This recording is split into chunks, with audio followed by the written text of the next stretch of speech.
conversación y panorámica. Esto es Combinación Línea 1. Estamos de vuelta y de inmediato vamos con Combinación Línea 1, la inflación.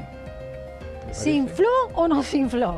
Sí. No, más Los bien... precios. Exacto, la inflación mensual de la junio vida. anotó una caída de 0,1%, ubicándose dentro del rango esperado.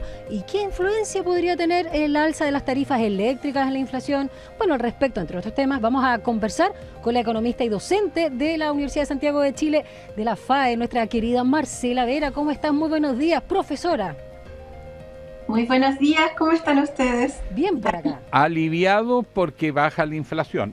Pregunta, es menos 0,1, pero la pregunta, ¿esta tendencia es confiable o hay amenaza? ¿Vamos bien, vamos seguro o cada día tiene su afán? Eso me gusta. Sin lugar a dudas, todavía en estos tiempos, cada día tiene su afán.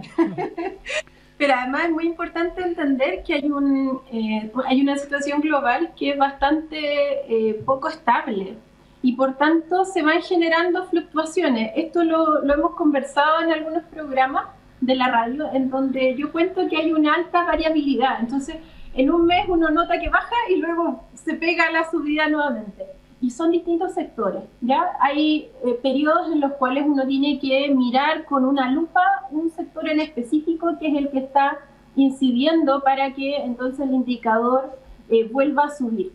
Como por ejemplo hoy día está haciendo muy fuertemente el sector de alimentos, ¿ya? Que es uno de los que representó una de sus mayores alzas con un 1,3%.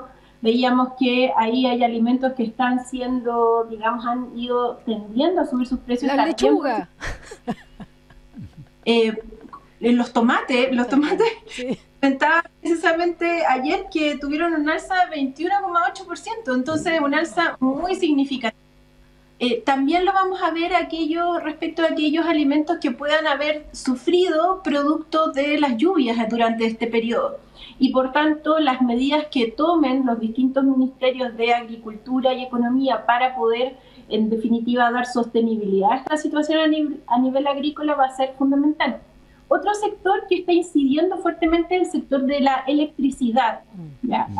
Vemos que hay un aumento de un 7,2%, con una variación acumulada ya del 9,2%, y ahí uno también tiene que observar que vamos a tener cifras mucho más altas en lo que queda del periodo, incluso llegando a un 25%. Pero, entonces, profesora, aguánteme un pelito, por favor, Marcela Vera, economista académica de la USACH. ¿De dónde salió la electricidad con este disparo de 7,2? Porque está produciendo mucho ruido en el Congreso y en todas partes. Se supone que las alzas empezaban en julio y de repente nos encontramos que hubo un gol de media cancha, parece.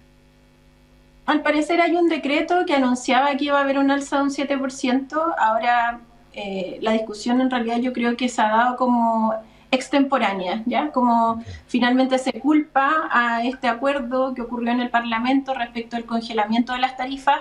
Sin embargo, eso era necesario en ese momento, pero no contempló la suerte de lucro que hay en el sistema. Y ese es el problema de fondo que uno tiene que analizar cuando ves aspectos estructurales que están incidiendo sobre la inflación. No debiese haber lucro en aquellos servicios básicos. Es elemental. Esos servicios básicos además eran de todos los chilenos y chilenas. Sí. Por tanto, podíamos tener perfectas garantías de suministro y al mismo tiempo no un sobrelucro.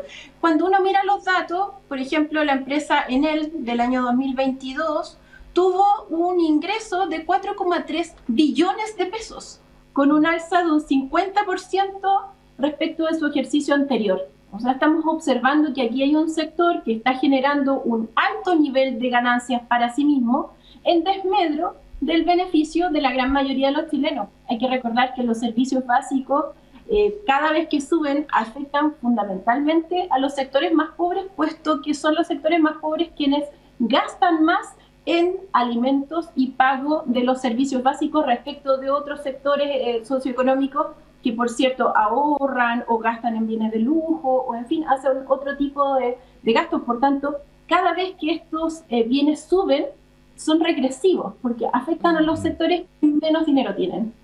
Ahora, no se comunicó esto respecto a este aumento de las tarifas. Sí, no, sí, si que tú tienes una realmente, discusión sí. para tomar una decisión de descongelar tarifas, que ya era un costo enorme, sí. y que contrastaba con las tremendas utilidades de la empresa, aún debiéndole. Exacto. Entonces ya sonaba medio duro, pero ahora parece de contrabando que ya se estaba aplicando de antes. Y eso no está tan claro que se haya informado.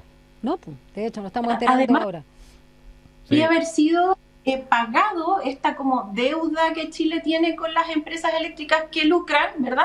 Se podría haber pagado en cómodas cuotas como lo hicieron las ISAPRE, frente a precisamente la deuda que han generado con los usuarios respecto de los planes de salud. Entonces, siempre hay una manera de dar sostenibilidad financiera al sistema. Ya vemos que en este sector, digamos, no hay una principal preocupación, pero también hay que resguardar el interés público, el interés de la ciudadanía. En cada vez que se diseña una política pública y esta genera algún tipo de efecto perverso, eso hay que corregirlo, y hay que corregirlo con una medida redistributiva, con un horizonte en donde uno tiene que ponerse en el lugar de la gente que menos tiene y poder resguardar entonces que pueda dar sostenibilidad a su vida, porque si no lo que provoca al final siempre son situaciones de malestar social o anomia que no queremos. Marcela, queremos que siga profundizándose. Marcela Vera, y también respecto a la disminución de precios mensuales, hay 7, ¿no?, de las 11 clases de la división de equipamiento, mantención del hogar, tengo entendido que también vestuario, eso también cómo impacta finalmente en el comercio. Bueno, mira, es muy interesante mirar el indicador como mensual porque en efecto estamos teniendo una caída, ¿ya?, de un menos 0,1%, como decías hace un rato, Dani, y también en este indicador de la inflación subyacente. Lo voy a explicar súper en breve. Por fin. Es un indicador que a ti te permite poder observar cuál es la tendencia de la inflación, porque saca los precios que son como más variables, más volátiles, les llamamos. ¿Ya? Entonces saca el precio de los alimentos y de la energía, que normalmente fluctúan más, y así al sacar eso, tú puedes observar el horizonte que se comporta de forma más estable. Y así puedes ver si es que ese horizonte va hacia la alza o va hacia la baja. Y claro, tenemos un horizonte sin volátiles de menos 0,2%, es decir, también está cayendo, y un IPC de menos alimentos y energía, que es menos 0,6%. Es decir, los otros sectores se están comportando, digamos, con un proceso más bien deflacionario, con una caída de la inflación y no con un aumento. Sin embargo, están estos otros sectores que son alimentos, petróleo y hoy día energía, que están generando entonces estos desajustes estructurales, y por eso podemos observar que el indicador acumulado del periodo sigue estando en un 4,2%. Al principio de año, en el programa precisamente, ¿se acuerdan que pronosticamos que iba a estar alrededor de un 4% en el año, cuando otros planteaban que iba a estar más reducida esta cifra? Bueno, estamos acercándonos precisamente al valor que correspondía, porque están estos otros componentes fundamentales que están incidiendo muy fuertemente sobre el indicador global acumulado de los 12 meses. Economista Marcela Vera, académica además de la USACH. ¿Cómo va a impactar el alza de las tarifas eléctricas en el IPC en los próximos meses?